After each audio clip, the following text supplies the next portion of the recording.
L'objectif est l'élément dont la qualité a le plus d'incidence sur le piqué d'une photo, netteté, contraste, définition.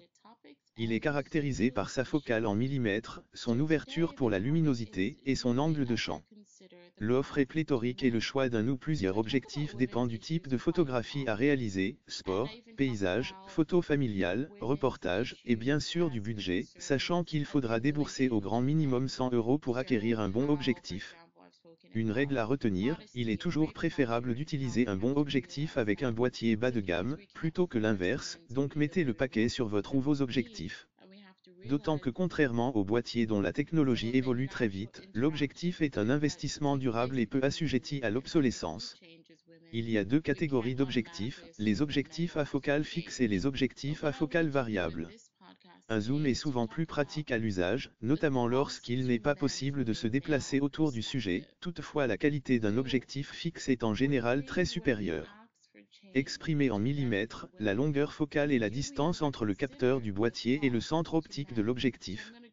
Cette longueur focale influe sur le grossissement du sujet à photographier et sur l'angle de vision.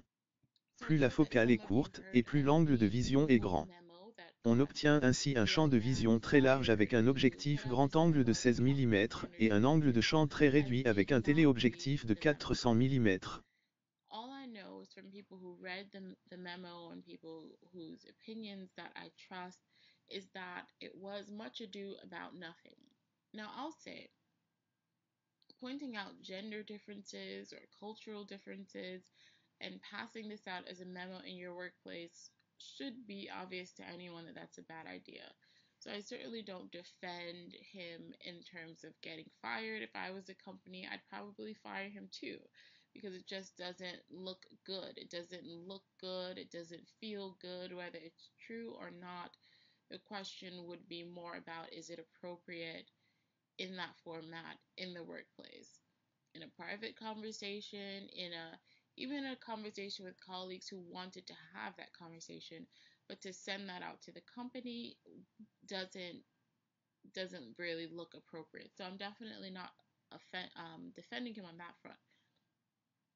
However, the biological differences that he pointed out, and again, I didn't read that memo specifically, so I'm talking about biological differences in general. If he pointed out real biological differences, we do have to ask ourselves when it comes to the workplace. For example, if we're saying that women are not as competitive as men, now that to me, it's true in the sense that there are some biological factors in competitiveness that more geared towards men's favor, for example, testosterone, aggression, and all of that.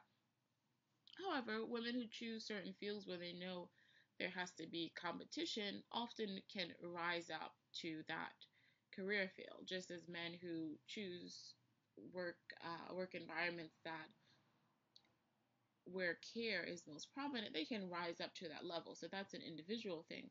But in general, women steer away from competition